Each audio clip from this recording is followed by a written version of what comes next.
are doing a full breakdown. Everything you've been asking me, it's all in one video, so we can just get to the nitty-gritty of everything that you need to start your own ceramics journey from home. This is how I started, so it's gonna solely be based off of that, but if you have other things that you want to add, you're more than welcome to put that in the comments. A lot of people want to start this journey at home, and some people don't have access to studios, and my number one suggestion overall before you take this hobby home is to work at a studio near you. This could be an independent artist studio where it's one artist who works in their own space, and you can kindly inquire about sharing time and splitting rent and doing all the other things, or you can inquire about space and kiln firings at a college or university where they offer ceramic as part of their criteria. You can also research ceramic studios. There are so many people in the world who open space for classes and lessons and also open bench time, so you are more likely going to get a membership there at one of the existing ceramic studios that actually hold space for lessons and stuff. You have all those as options, so don't be afraid to reach out to. This is my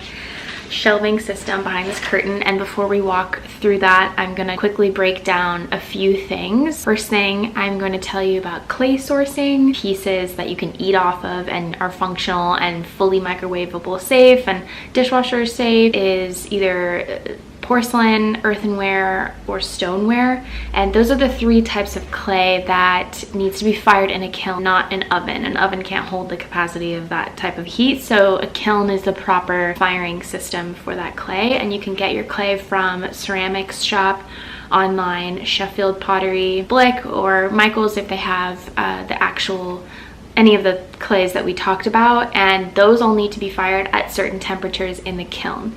So there are several graphs and several articles on the internet about breaking down the temperatures and what clay you're using, and there's a cone system, so the cone system has a whole breakdown of the temperatures and what you fire your clay at for the bisque firing and what you're firing clay at for glaze firing, which I won't get into this video because this is all about materials and sourcing and how to get started. Then you need to find out your kiln situation. I personally fire at an independent artist studio that's local to my area. I also rent space there, so I'm able to store my pieces in the studio there, and it's really helpful to transfer pieces I make home to there and vice versa. There are a lot of people who have a kiln who are trying to pay off their kiln, and sharing a kiln is a very beneficial way to get that cost covered if you're the kiln owner.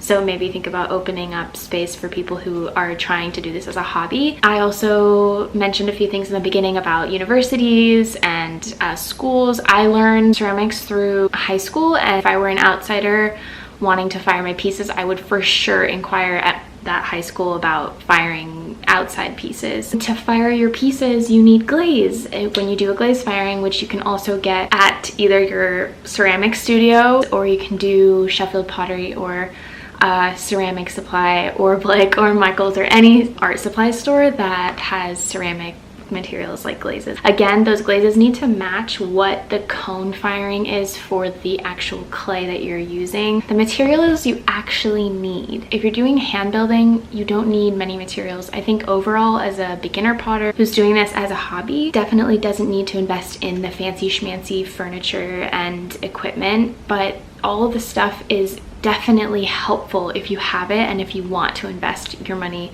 into equipment like that. It definitely makes the process a lot easier. I started from scratch, just hand building clay, so literally my hands were the tools.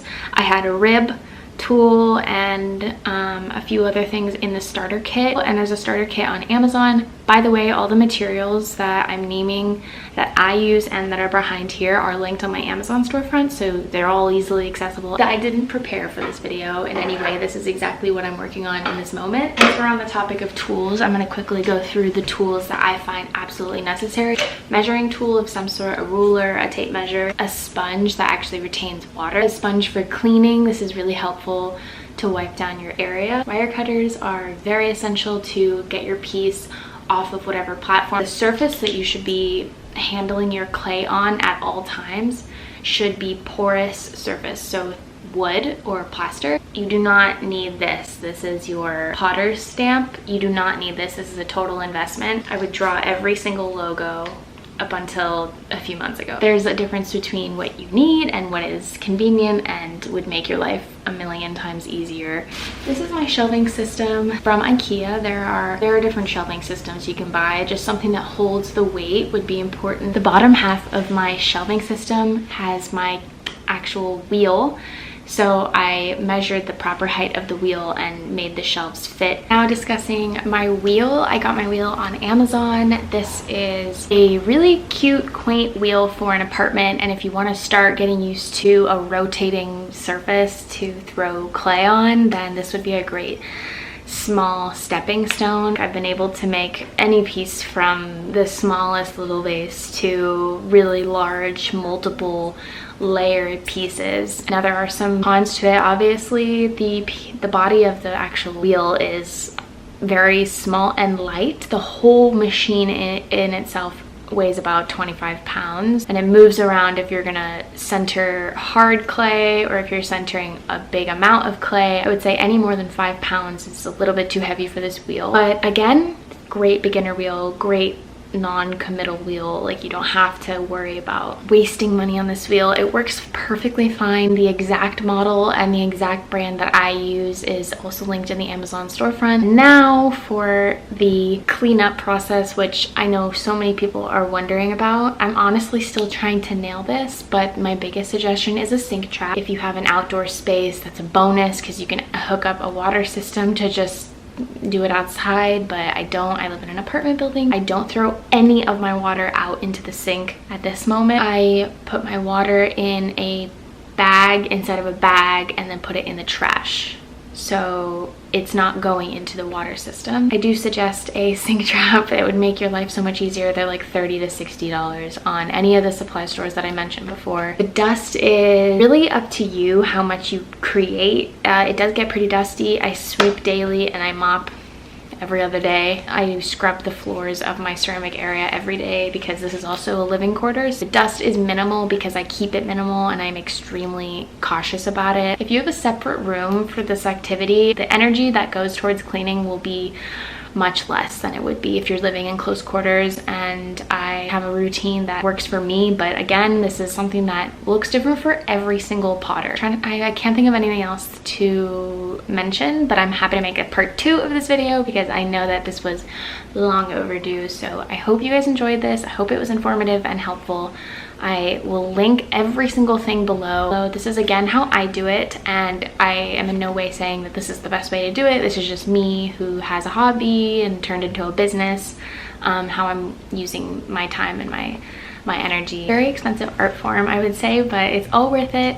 Clay is a magical, magical, magical medium to handle and play with, and I think that this would be an amazing art form to have sensory experience and healing through. So anyway, let me know if you have any questions. I hope I answered most of them.